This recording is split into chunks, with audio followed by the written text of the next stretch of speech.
Maka hari ini jadwal kita adalah membahas berkaitan dengan sistem trading.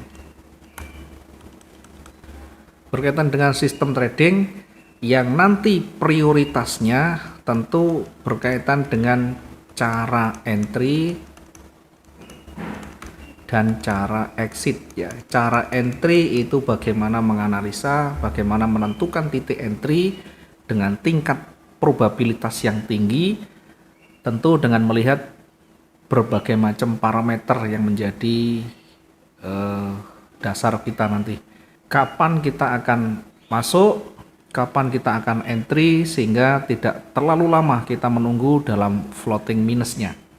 Yang kedua, cara exit. Ya, cara exit ini berkaitan dengan dua hal ya. Exit itu dalam bentuk profit atau bisa juga exit dalam bentuk minus atau rugi.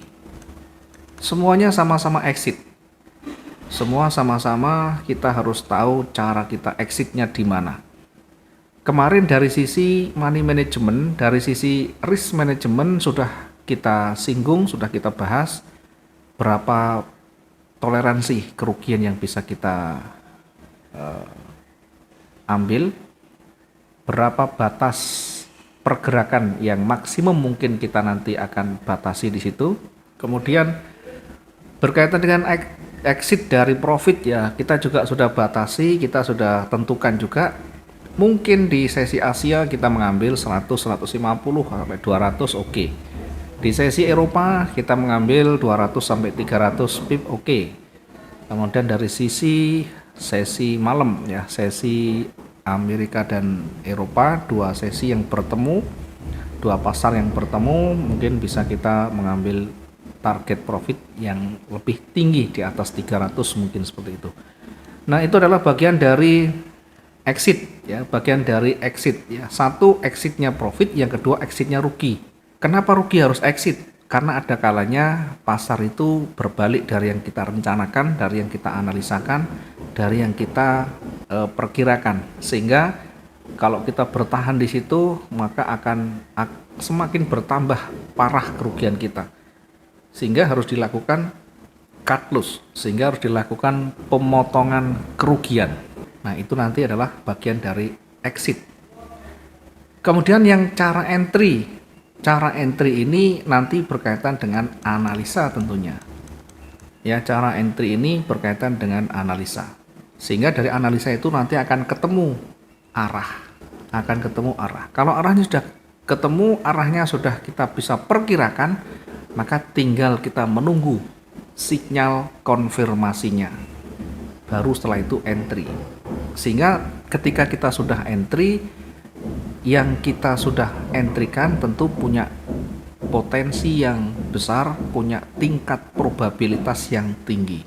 Karena itu nanti kita belajar banyak cara entry, yakni berkaitan dengan analisa. Meskipun analisa ini menjadi tataran, menjadi grade yang paling terakhir setelah money management dan psikologi tradingnya, tetapi tentu tanpa kita memahami sistem trading, maka tidak akan ada gambaran kita, tidak akan ada ilustrasi yang ada di dalam benak kita. Sehingga kalau tidak ada gambaran, yang ada menggantung, ini mau naik beneran apa hanya ngeprank, ini mau berbalik atau hanya koreksi. Nah, itu nanti harus paham. Sehingga di dalam sistem trading nanti meliputi yang paling utama ini, cara entry, cara exit. Apa itu sistem trading? Artinya sistem trading itu yang nanti menjadi SOP kita ya, menjadi aturan main kita. Tentu nanti setiap personel, setiap individu punya gaya sendiri, punya pengalaman sendiri, sehingga punya strategi khusus yang mungkin sudah diuji cobakan, yang sudah dites, sesuaikan dengan stylenya, sesuaikan dengan waktunya, dan kalau sudah klop maka jadikan itu sebagai aturan main kita.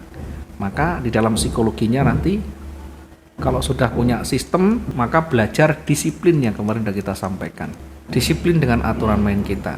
Berapa atau kapan kita entry-nya? Dengan dasar apa kita entry? Trigger kita apa kalau mau entry buy? Kalau kita entry sell, apa yang menjadi mendasari? kemudian targetnya bagaimana. Kalau rugi, kita harus tutup di area mana, di kerugian berapa. Nah, ini yang paling pokok. Yang paling pokok nantinya. Yang akan menentukan arah trading kita bisa konsisten atau tidak. Oke, kita akan awali dari analisa ya. Kita akan mengawali dari analisa dulu. Kemarin sudah kita singgung sebentar ya, analisa. Yang akan kita bahas adalah analisa teknikal, karena di sana ada teknikal, ada fundamental, ada teknikal, ada fundamental. Fundamental ini berkaitan dengan berita, berkaitan dengan kalender ekonomi atau mungkin berita-berita isu-isu dunia ya, berkaitan dengan sisi ekonomi, politik, dan mungkin geopolitik di sana ya, ada sosial, ada keamanan, macam-macam ya. Nanti ada perang juga mempengaruhi, ada gempa bumi, ada bencana alam, semuanya mempengaruhi. Bahkan kebijakan-kebijakan ekonomi negara-negara besar, contohnya Amerika, Eropa, itu tentu akan sangat mempengaruhi dari pergerakan harga pasar. Sehingga kemarin minimal ketika kita menganalisa, setidaknya kita tahu ada isu-isu penting apa yang ada di dunia ya, yang bisa mempengaruhi pergerakan mata uang itu ya. Misalkan ketika XAU USD, kita memilih Euro USD atau XAU USD atau Pound Sterling USD, maka mana nanti yang menjadi pengaruh. Kalau kita menggunakan Euro USD, maka tentu kita akan membaca berita-berita yang ada kaitannya dengan berita di Eropa dan Amerika. Kalau kita menggunakan GBP USD, maka tentu yang kita nanti baca adalah berkaitan dengan berita-berita yang mempengaruhi pound sterling dan US dollar.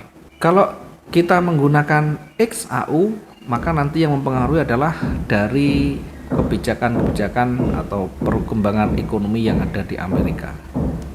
Ini cukup mempengaruhi nanti karena emas cukup berpengaruh dengan US dollar, dan tentu isu-isu politik lain, isu-isu geopolitik dan keamanan luar negeri atau yang tentu yang punya pengaruh besar, nanti kita akan perhatikan di sana. Kemudian yang paling penting di dalam fundamental, yang paling penting mungkin kalau kita tidak sempat baca-baca berita secara elektronik atau berita media cetak, maka minimal kita membaca kalender ekonominya. Minimal kita membaca kalender ekonomi. Dari mana kita bisa membacanya? Ada banyak website yang menyediakan kalender ekonomi.